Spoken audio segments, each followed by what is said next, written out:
Hi everyone, I'm Lori Polina. Welcome to my YouTube channel. Today's video is entitled 5D is Here. Where are you? And I am continuing my discussion on what is being asked of at this point in the fall of 2019. And that is that way showers, having gone through the past, you might say, 3/4 of a year, working on purging the darkness and the lower vibrations and meeting all the challenges that the past year has brought, whether it's astrologically, cosmically, with energies hitting the planet, or just the evolution of our burning through the karma of our ancestral lineage, and also perfecting the skills of being a person devoted to being in service to others. It all requires a lot of preparation, a lot of devotion, and a lot of meditation. And at this point, we're being called to actually create community in our neighborhoods and in our cities, and really bring the format that we've been using up till now, which is the internet, to sort of get a beat on the whole planet and help awaken people through YouTube and just all the services of the internet. We're now being asked to bring it to the people that are starting to wake up, the people that are in our day-to-day lives, the people that will start to become part of our community. And granted that the 5D is here in nature, it's here in vibration, and those that are vibrating in harmony with it can start these communities, and those that are still working through the third dimensional framework or paradigm will exist right next to us, and they're two different timeline streams, so that they can coexist. But we are being sort of asked to fulfill our missions and to complete what we came here to do, which is to lead an awakening. And that's very difficult when the nature of what we're doing is invisible. It is energy, it is consciousness, it is the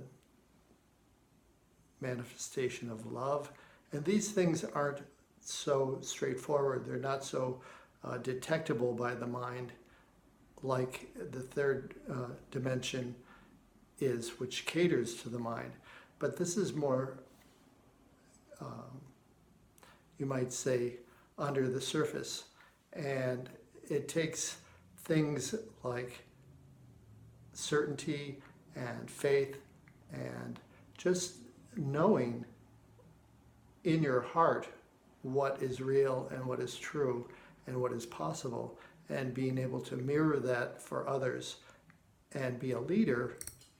Basically, a leader is someone that is willing to be in service, but it is also someone that has the strength and the commitment to maintaining a high vibration.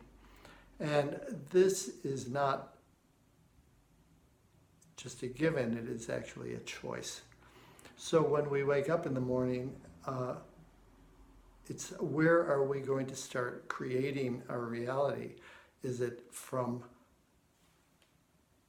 and this is something that I suffer from, is an empathic sensitivity to what's actually shifting, changing, falling away, being exposed during this period of disclosure, and shifting from the masculine to the feminine paradigm or energy. And all this is really challenging when you feel this. Most of the times these are not the feelings coming from your field, but that you are detecting or picking up. And so you really have to have a clear mind to wake up in the morning and choose your vibration. Choose to not be like a helium balloon after a party that's sort of deflated and just at half-mast following you around the room. It's more, you have to really keep your mind on the prize, which is to have thoughts of love and compassion and peace, and not to really allow yourself to be victimized by the energies that are at play in our day-to-day traversing through all these different experiences, whether they be astrological configurations or just energy hitting the planet or something going on in the political realm or whatever. And part of choosing your vibration is to really maintain your sense of well-being, your sense of peace and clarity, and also the cleanliness of a more refined vibration. And when we're watching TV or news or programs, entertainment, most of these things have to do with either crime or political / power interests or sex or you name it. But these ways we entertain ourselves with movies or just with news, they are all ways to bring your energy down. So you have to just really be aware that not only must you have sort of a daily energetic hygiene of meditating in the morning and clearing your energy field with whatever practice you choose. Meditation, which is basically many ways to meditate, but it's basically to subdue the mind for a period of time and allow the dominance of your soul or your heart to manifest its energy in your field, so you can start to either get inner guidance or you can start to strengthen your ability to have your heart be the go-to as opposed to your mind. And with daily meditation, you strengthen that ability to migrate to the heart on a constant basis until what that yields is emerging with your soul, just becoming your higher self inside your body on a daily basis. So as we strengthen and avoid these contacts with negative programming and negative influences, such as, like I say, television or politics or whatever, and just focus on keeping yourself as like a lighthouse, having a bright enough and high enough vibration so you can navigate through what's going on a day-to-day basis.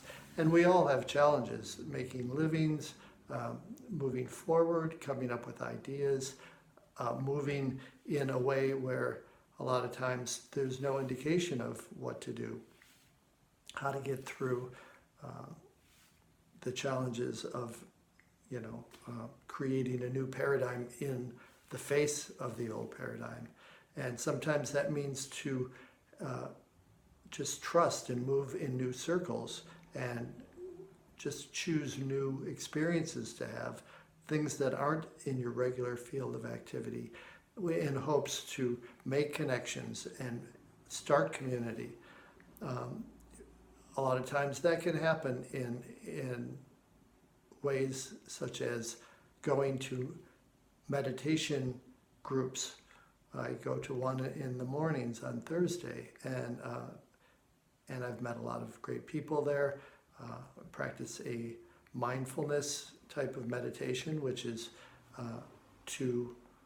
and it's pretty different from what I usually do, which is using diaphragm breathing to bring my soul into my lungs and just practice bonding with my soul.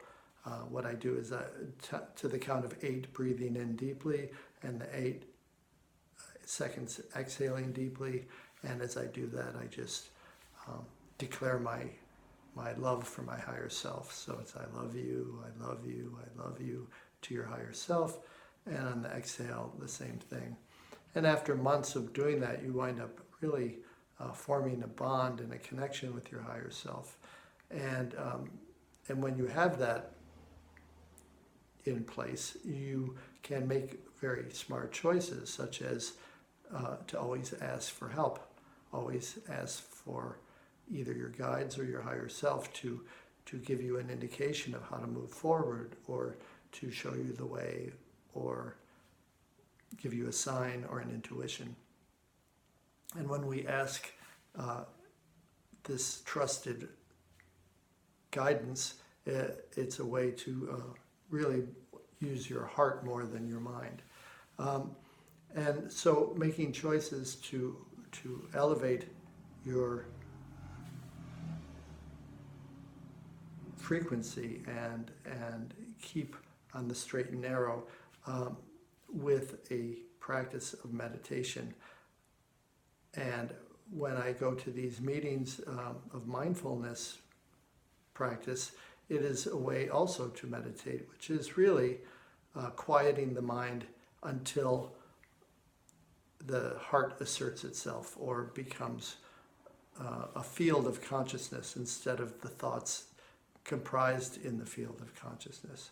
So in a mindfulness meditation, one would just slowly relax and find their center. And after a little bit, start to allow your mind to release ideas and thoughts about the past and the future, and even about concerns or worries or whatever. And as the thoughts come and go, you reduce them little by little. And I find this to be a very challenging way to meditate, because it's really hard to turn the mind off. But I have an analogy that helps me, and that is I pretend as if my higher self or this awareness that I am trying to connect with is a mouse in a little hole in the wall, and I'm a cat, or my mind is the cat. And the mouse will never come out if it senses the cat is, standing there staring at it. So I imagine myself trying to be as invisible and non-resistant to my presence there. So I try to remain invisible and be non-detectable in thought and action.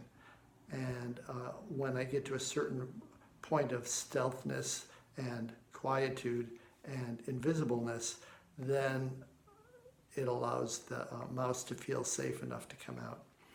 And that can look like anything, but usually that is just a sense of awareness that your higher self is present and is dominant over the mind. So you've suppressed the mind to the point of really feeling the presence of the heart and your higher power. So that's not only a way to explore reducing your mind and exerting your heart in daily practice, but it's also a way of meeting people that are like-minded and can help you start a community in one way or the other. Another thing is to not be afraid to shine your light in public, and that means, while we've all been really hammered down by programming since we were children of what not to do and how to fit in, and how sensitivity can be a detriment to your image of your ego of being, dashing and strong and having it all together, but your sensitivity doesn't really fare well in our social settings as we're growing up. And so a lot of times people bully those that are sensitive and or different. And I'm here to say that is a clear indication, that sensitivity, of the new energies that are coming on board now, which is the female or feminine energy of receptivity, vulnerability, and nurturing. And while those are feminine principles, there is a masculine side to love and this type of sensitivity, and that is a fierceness. That's the male principle of love, a fierceness of standing up for what is right, and being brave and courageous to shine your light and love and your service to others and your compassion for others. And this strength is something that all light workers have. And if you can look beyond what society is seeing in that or judging it by, we can realize that is the red flag that you are on a mission. If you have the capacity of love, that is like the passport, or that is like the being an ambassador of love. And when we have that, know that is what distinguishes you as someone that's enlightened and is worthy of shining a light for others to awaken. So I really encourage everyone who is sensitive to really understand that low self-esteem is not what it takes to get that light out, but to realize your worth, that you are a light worker, you're on a mission, you're here to burn through this darkness and to help other people to migrate to this new paradigm of love and service of all. Another thing is, every day things change. When you live in the moment, which is basically the tools that a light worker has to work with on the ground, is that minute to minute, just like the weather, it changes. And where you might be feeling overwhelmed or lost or not sure of your footing, just realize that things change. Every day is different. Every minute really is different. But the clouds do pass. And in order to stay on the straight and narrow, it takes some patience, some faith that all is well, and that if you're not finding what you're looking for, you can take a minute and practice mindfulness and bring yourself back to who you are. Deeply breathe, have gratitude, and ask for help. And I've talked about the Ho'oponopono prayer that is available to everyone who is being challenged with something, and that is the idea of taking 100% responsibility for whatever is in your field. And that is, whether it's a disturbance in front of you, or if it's someone being unfair, or if you're just feeling like there's no way out of a situation, you can silently or aloud say the Ho'oponopono prayer, which is, I love you, I'm sorry, please forgive me, and thank you. I love you, I'm sorry, please forgive me, and thank you. I love you, I'm sorry, please forgive me, and thank you. I love you, I'm sorry, please forgive me, and thank you.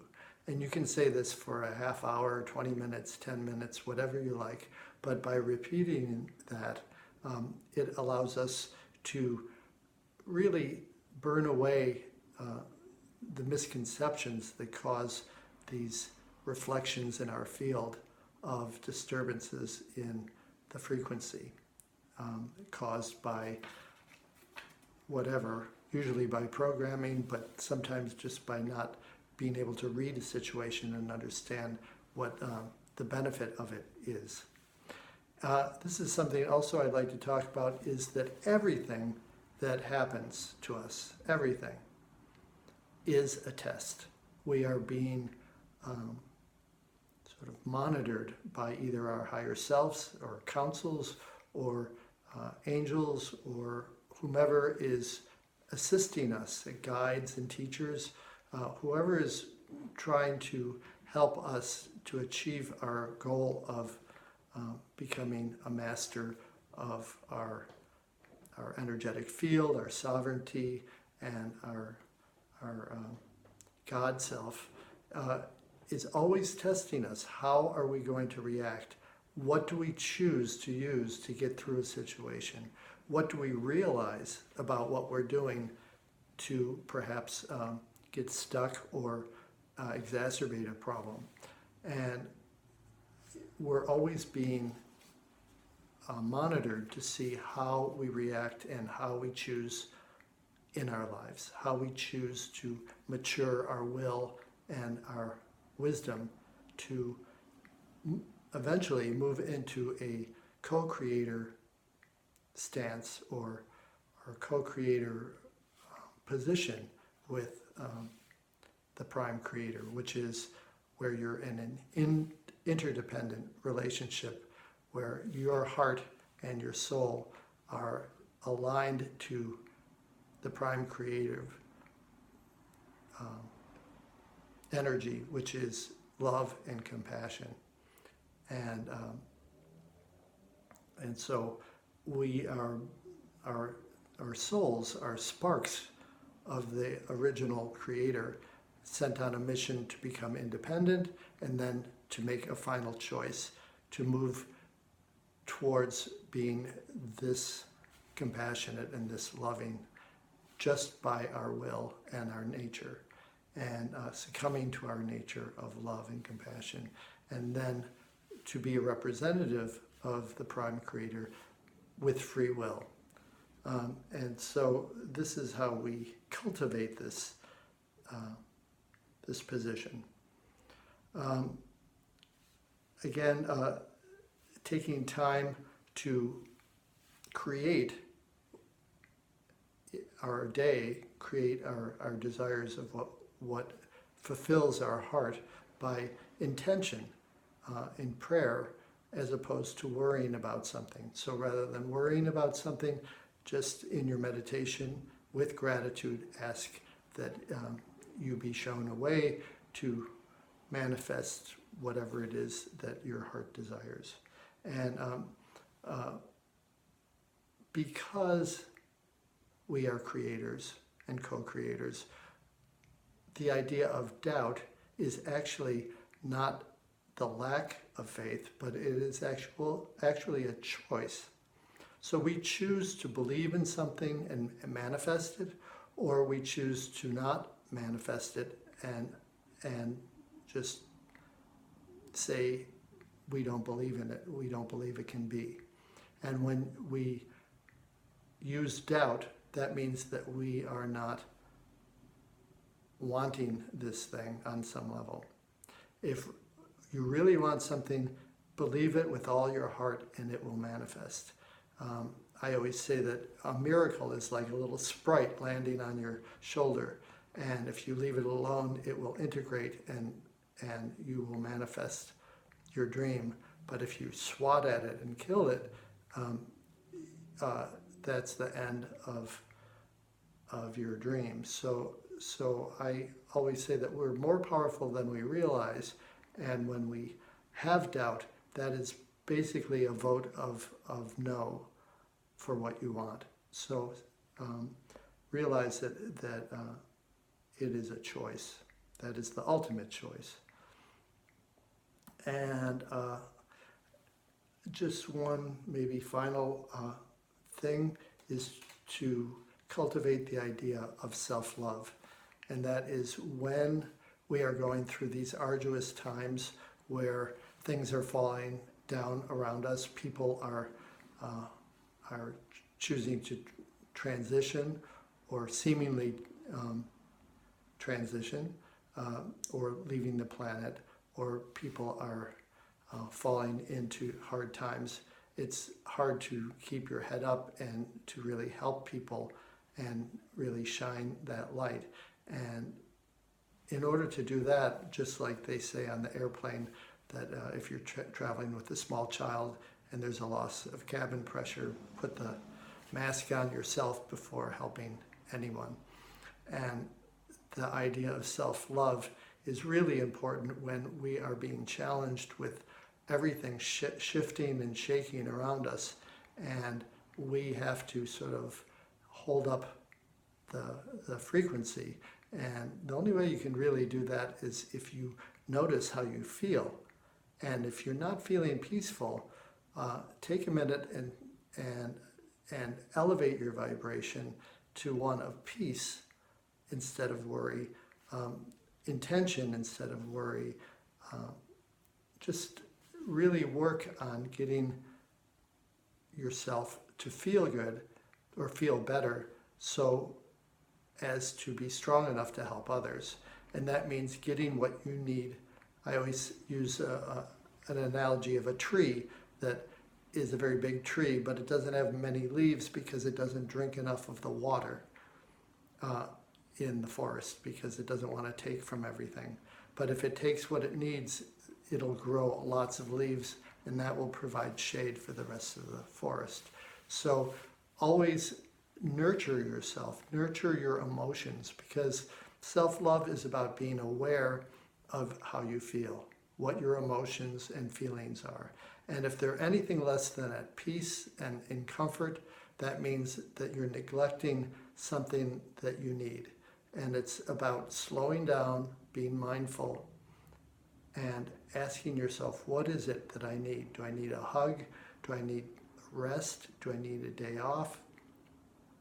Do I need to talk to somebody and get some support? Do I need to meditate and ask for help?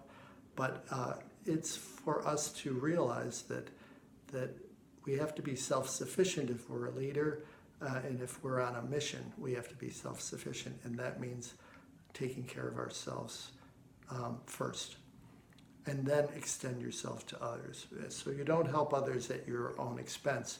You help yourself and others, and that's how you do it, by making sure you give yourself what you need, slowing down enough to say, I'm not going to be as effective unless I really care for myself.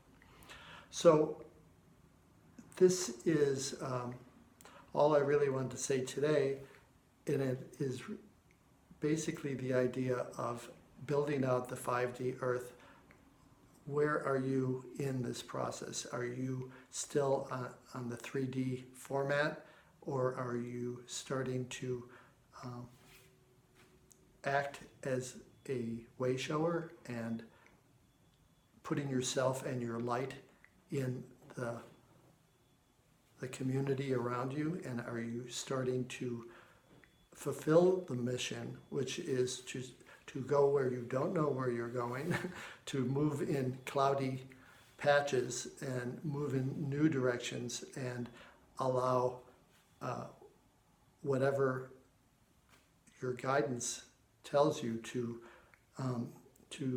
start new things, because we can't just go back to what is. We have to start something new, and that happens by putting yourself out in new situations, meeting new people, and allowing your guidance to connect you with new community and new service.